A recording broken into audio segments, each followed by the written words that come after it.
de la escuela, en el Facebook de la escuela. Hasta ayer no, en el grupo de la escuela. Ahora miro. De esto de los finales y eso. Claro.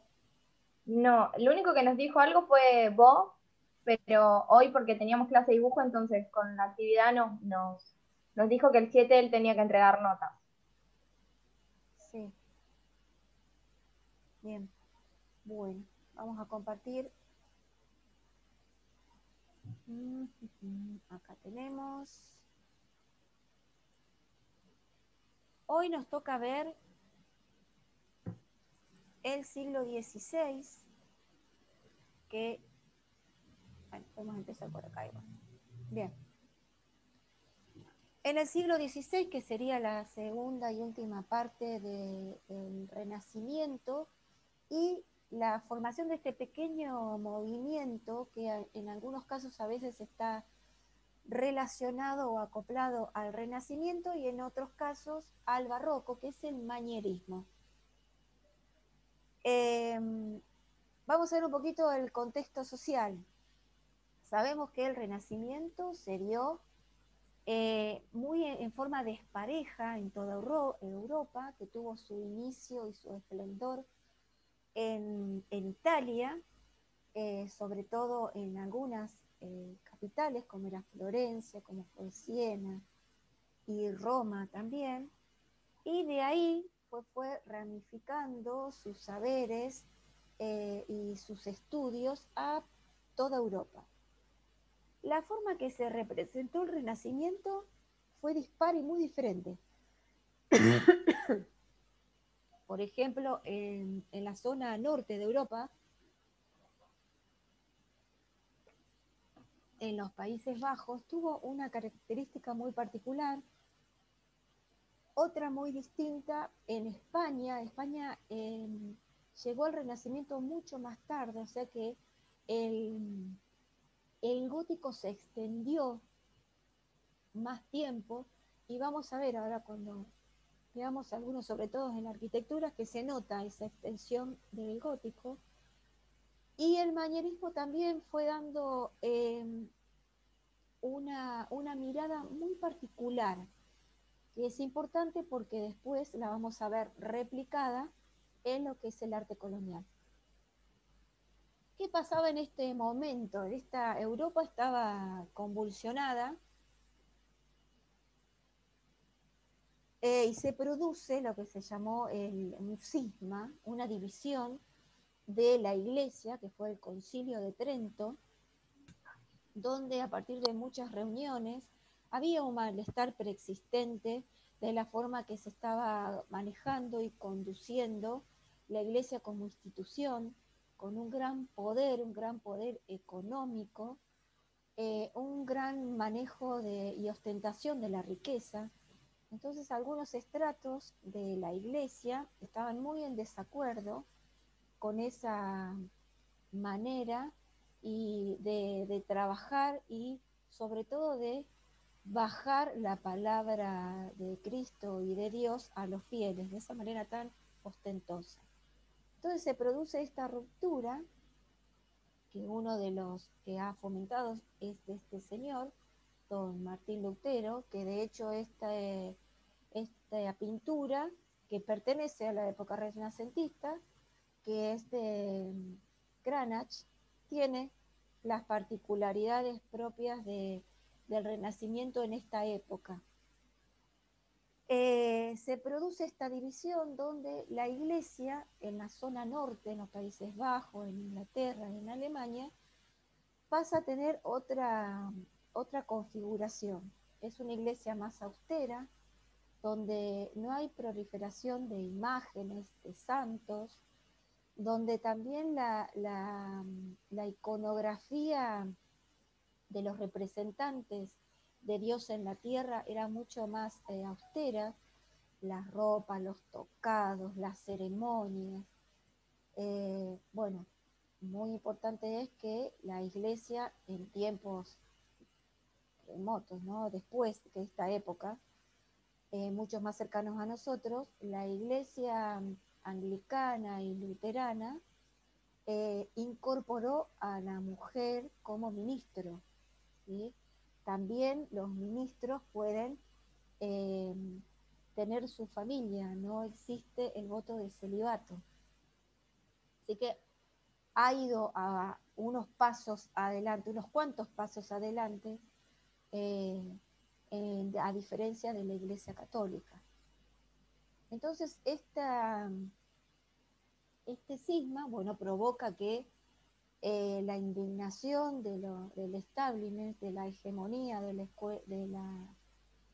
la Iglesia, Lutero es excomulgado y se forman estas nuevas iglesias que son las anglicanas, las presbiterianas, las luteranas, que se desarrollan todo en la zona norte de Europa.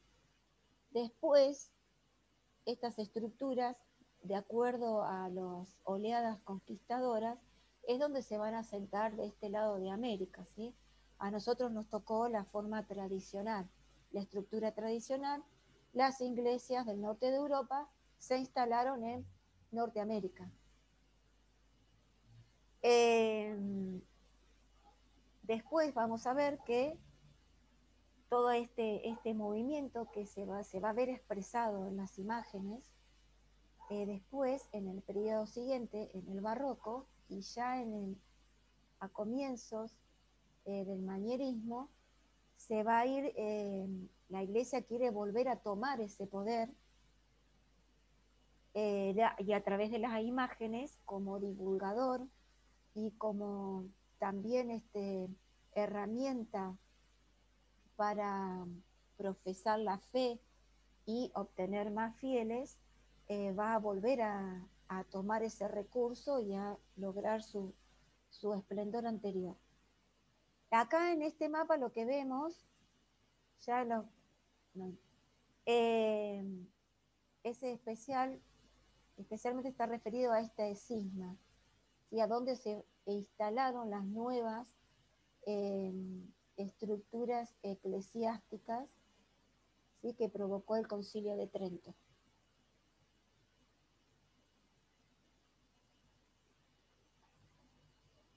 Desde el lado de la ciencia también ocurrieron descubrimientos y se formularon hipótesis y se confirmaron otras que ya se venían trabajando, como es la teoría heliocentrista. Nosotros veníamos de la Edad Media, donde el centro era, por lo menos que era Dios, era el centro, y los sacerdotes como únicos voces autorizadas de Dios y de los saberes en la tierra. Pasamos al Renacimiento, donde lo principal es el hombre, ¿sí? Una filosofía antropocentrista que dio origen a el humanismo, o sea, donde el hombre se va a tomar como medida, como punto de partida para investigaciones, para saberes. Se recuperan los saberes de los griegos, donde el hombre también era importante y fue muy importante en la representación visual, los conceptos desde la filosofía. Todo ese proceso se continúa, pero acá a través de los avances científicos, como son las lentes, la posibilidad de tener y de estudiar los cuerpos celestes con mayor instrumentales, eh, los estudios por parte de la medicina, que provocaron primero soluciones a enfermedades y por otro lado también eliminar ciertas lecturas mágicas que venían de la Edad Media, como maleficios, males que tenían que ver con el demonio y demás propios de la Edad Media. Se le empezó a dar una explicación desde la razón, fundamentada desde lo científico. Entonces también, por ejemplo, una de las teorías es la teoría heliocentrista, que no solamente estamos en el mundo, sino también que ese mundo gira alrededor del Sol y que no hay un solo lugar que gira alrededor del Sol, sino que hay varios cuerpos celestes que giran alrededor del posible Sol. Fíjense cuántas estructuras se rompieron. Y en el caso de la religión, que fue una estructura y sigue siendo una estructura muy rígida, ve tambalear sus propias doctrinas. Bueno, de hecho, recién, bueno, tuvieron que pasar todavía un par de siglos para que la Iglesia aceptara las teorías copernicanianas y demás, ¿sí? Con 500 años.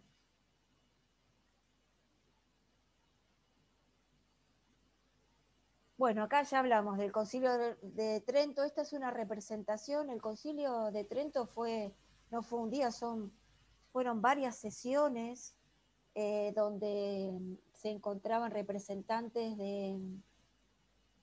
de todas las estructuras eclesiásticas del mundo, la ortodoxa, por ejemplo, que ya había habido una división ahí de la Iglesia, ¿sí? Cuando la capital se trasladó de la capital de Roma se trasladó a Constantinopla, ahí también hubo otra división donde se formó la Iglesia Ortodoxa, que tiene bases católicas, pero tiene otros ritos, que se da todo en la zona de Constantinopla, de la antigua Babilonia, y también, por ejemplo, en la actualidad, bueno, está esparcida, es un poquito más pequeña, pero está esparcida por todo el mundo. Nosotros tenemos, bueno, en algún momento que podemos hacer algún paseo, en San Telmo hay una hermosísima iglesia ortodoxa rusa, hermosísima desde lo arquitectónico, muy pequeña, tiene unas cúpulas lobulares azules. La van a ver que está al frente de Parque Lezama. Si alguna vez pasan por ahí, levanten un poquito la vista. Y es muy fuerte, por ejemplo, la iglesia ortodoxa en Rusia, en la antigua Rusia. Bueno, vamos a ver un poquito de la arquitectura en Italia. Como representante importante tenemos a don Bramante, que obviamente ya venía trabajando, ¿sí? El equipo, había un Dream Team, ¿sí? Que tenemos Miguel Ángel, Leonardo, Brunelleschi, Ghiberti, que estuvimos viendo en el siglo anterior. Después en esta época, y como la incorporación joven a este equipo, vamos a tener a Rafael. Pero en este caso, digo, este equipo, porque realmente era un equipo de brillantes, porque trabajaron todas las disciplinas. Eran arquitectos, diseñaban, realizaban las esculturas, hacían los frescos, realizaban manuales y tratados de pintura y de técnicas y procedimientos arquitectónicos impresionantes. Por eso siguen siendo tan importantes en el desarrollo de la cultura occidental. Acá tenemos a Bramante. Este ejemplo, este templete, lo coloqué porque veníamos de estructuras arquitectónicas que tenían que ver, estaban íntimamente ligadas con su función. ¿Sí? Teníamos una función religiosa, una función civil, que esa función civil podía ser la desarrollada en las ciudades o las desarrolladas en el exterior, sobre todo en esta zona. Y veníamos de la Edad Media, donde también había una arquitectura eclesiástica religiosa y una arquitectura civil, que en ese caso las civiles eran habitacionales y también eran de orden militar. Esas son las estructuras de los edificios arquitectónicos. En este caso, el edificio arquitectónico, algunos de ellos, las estructuras anteriores se siguen conservando, pero se agrega el edificio arquitectónico como elemento plástico. casi como una escultura exenta, ¿sí? Donde lo primario no es la funcionalidad, sino el edificio y el objeto en sí. Entonces, no guarda a veces relación con el entorno, porque la intención era otra, como es, por ejemplo, este templete. En algunos casos estos templetes, como se acuerdan que estábamos en el periodo donde la burguesía era muy importante, donde tenía gran poder, entonces estaban destinados o eran a pedidos de burgueses, de las familias burguesas como los Medici, los Sforza, ¿sí? Que eran las que tenían el dinero para financiar. La estructura, siempre volvemos a lo que ya habíamos visto del Renacimiento, recuperar los elementos del clasicismo griego, las columnas, las formas que tienen que ver con las formas primarias, ¿sí? Que era el círculo y el cuadrado, el mantenimiento de la armonía, ¿sí? Y de los cánones de armonía, o sea, la relación entre las partes de este edificio. En este caso, por ejemplo, ven que se utiliza la columna, el alquitrabado, ¿sí? ¿Se acuerdan que es la parte que está sobre las columnas? Que en este caso tiene una forma circular, y la utilización de la cúpula con pináculo. Y en este caso, bueno, tiene, acá hay algunas que están ventanas, no sé si la ven acá, que esta sí es un aventanamiento, pero los demás son hornacillas. En este caso, no sin esculturas, simplemente para trabajar cóncavos y convexos en la arquitectura. ¿Se acuerdan que habíamos visto que esos lugares, en algunos casos los ocupaba la escultura que se estaba desprendiendo de la pared de la arquitectura para después pasar a ser una escultura exenta que se podía recorrer 360 grados? Las villas, ¿sí? Acá estamos en el formato de arquitectura civil en las afueras de la ciudad. También esto ya lo habíamos visto, pero estos burgueses necesitaban otros espacios donde realizar sus actividades, en general en espacios más abiertos, donde tenían la posibilidad de tener jardines alrededor. En este caso, la Villa Farnesina mantiene esta estructura de herradura y de patio que eh, orienta y organiza el espacio arquitectónico.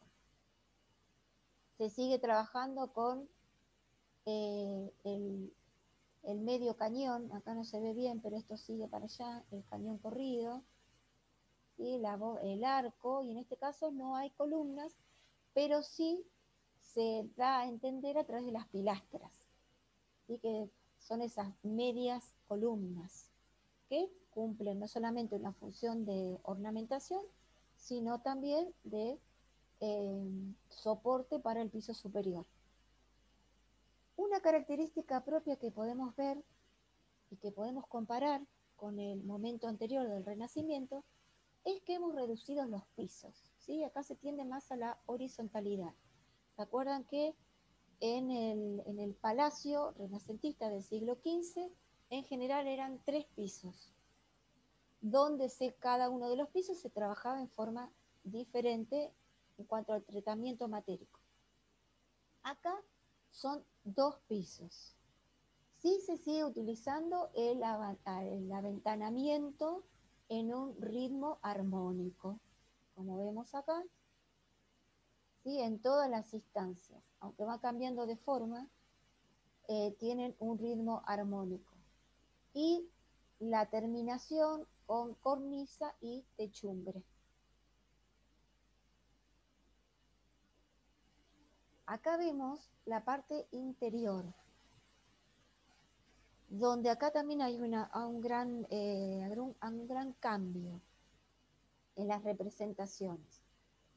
Aunque en el Renacimiento del siglo XV existían las decoraciones internas y los frescos, sí tenían un carácter un poco más aliviado, digamos, si hablamos en términos eh, específicos de descripción de las expresiones visuales, ¿sí?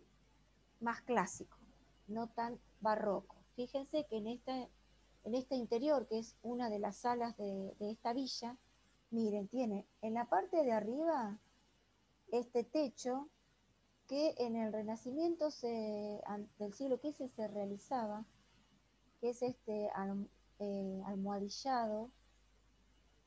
¿Se acuerdan que habíamos visto en el cuadro de Masaccio, donde él representaba este espacio a través de la pintura, donde en general eran una forma simétrica que eran cuadrados?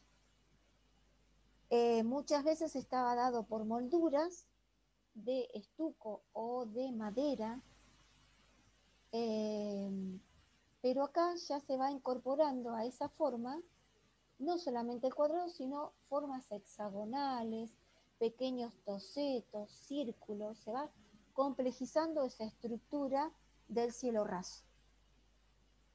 Lo mismo tenemos el fresco, ¿sí? Que esto es parte, la parte de abajo también es parte del fresco, pero se trabaja como un friso que da marco al fresco, y el piso también tiene un trabajo que en general tiene que ver con la utilización de los mármoles. Esto da idea de riqueza, de poderío, ¿sí?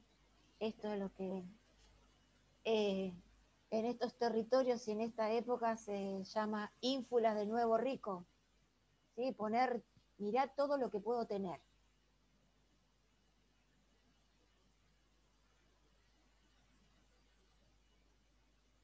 Oh, y esta imagen bastante feita es. Bueno, este es un palacio que se realizó en esta época, pero miren acá, sí podemos ver, tampoco se puede ver, tiene más que ver con la arquitectura del siglo, propiamente del siglo XV, o lo que estábamos viendo ahora de la arquitectura del siglo XVI. Vos, Andrea, que decía, ¿cómo voy a saber yo cuando viaje qué edificio es de tal época? ¿Podemos saber, por ejemplo? Y la verdad yo no sé, pero sí, este está más parecido al que tuvimos primero, al siglo XV, porque, o sea, Claro. yo intenté, está bien, no muy lejos, ¿no? Acá mismo en la ciudad, intenté diferenciar los diferentes tipos de columnas y por ahí me quedaba contenta porque decía, ah, esta es así, pero después me quedaba pensando y no. Entonces digo yo, ¿cómo hago para darme cuenta de los edificios? ¿Qué estilo tiene? Sí, bueno, lo primero es, bueno, hay que tener presente cuáles son las características más importantes. Eh, bueno, igual, ustedes no se preocupen, porque la clase que viene, la idea es que a nosotros, para hacer un pequeño cierre que quiero hacer, tenemos que ver barroco, ¿sí? Entonces, el barroco se los voy a mandar. Entonces ahí vamos a hacer un pequeño ejercicio, ¿sí? De poder, de las tres expresiones más importantes, ¿sí? La arquitectura, la escultura y la pintura, vamos a ver en forma horizontal y ahí van a ver claramente cuáles son las diferencias, van a ver que lo pueden percibir. Por supuesto, si uno toma los ejemplos más característicos, ¿sí? Entonces, en este Sí. caso, ahora yo les pregunto, ¿por qué el Palacio Farnesio se parece más o tiene más influencia del siglo XV? Ustedes me van a decir, porque ya lo van a saber. Tiene 3 pisos, ¿Las maneja... ventanas tienen que ver, profe? ¿Cómo? las ventanas que están así armoniosas, como habías dicho. Claro. Sí. Aventanamiento en una secuencia rítmica. En general, cada piso con un aventanamiento diferente. Ahora yo después le voy a decir lo que tiene de diferente y por eso no es del siglo XV. El uso de la cornisa y la techumbre, que es la parte de acá arriba. ¿Sí? Todo esto lo seguimos usando en las construcciones de ahora y nada, cornisa tenemos en nuestra casa, todos tenemos una cornisa, es el bordecito del techo, ahí donde los pajaritos hacen nido. Un acceso, ¿sí? Una vista frontal y sobre todo la aplicación de los cánones armónicos, ¿sí? La proporción. Seguramente a esto, si aplicamos el rectángulo áureo o armónico, nos entra en algunos puntitos. La diferencia que hay, ¿se acuerdan que en el siglo XV el piso de abajo tenía un almohadillado? ¿Sí? Esa forma de tratar la piedra. Y en general el aventanamiento era más pequeño, porque se realizaban ahí, ¿se acuerdan? Las tareas administrativas y comerciales. Y estaba destinado en la parte de arriba y las interiores como domésticas. Entonces eso es diferente. Pero sí todos tenían una planta cuadrangular con un patio distribuidor, ¿sí? Donde había galerías que todas daban a ese patio que estaba también estructurado mediante armonías de figuras con jardines. A veces tenían algunas fuentes, esculturas y demás. Bueno, la Capilla Pazzi también es uno de los ejemplos de estos elementos arquitectónicos concebidos como esculturas en el espacio. ¿Sí? Acá tenemos también el uso, mira, acá hay una mezcla de utilización del arquitrabe y de un frontis. ¿Sí? En este caso no es un frontón en forma triangular, sino en forma rectangular. Las demás estructuras siguen subsistiendo. El frontón triangular está esbozado en el ingreso, ¿no? Que lo encuentran acá, esta estructura. Pero sigue teniendo todas las formas clásicas del Renacimiento. Armonía, simetría, aplicación de los... acá podemos ver, sí, mira, de los órdenes griegos, por ejemplo, respecto a las columnas. Las columnas griegas y los órdenes se caracterizan por las tres, por el trabajo realizado en las tres partes principales de la columna. Sí, eso lo que hay que hacer es ver lo que ustedes aprendieron de Grecia, ¿sí? Pero son, miren, acá lo podemos ver rapidito. Tenemos el fuste, ¿sí? Que es la parte más grande. Bueno, acá también podemos las pilastras. El fuste, la base, que a veces hay un basamento y una base, y el capitel, que es la parte de arriba. De acuerdo a los órdenes cambia qué trabajo en cuanto a la representación y al trabajo de la huella del realizador de estas esculturas. Tenemos el orden jónico, dórico y corintio. El jónico es el más clásico, o sea, el más tranquilo en cuanto a la ornamentación. El fuste es liso, no tiene acanalado. El dórico tiene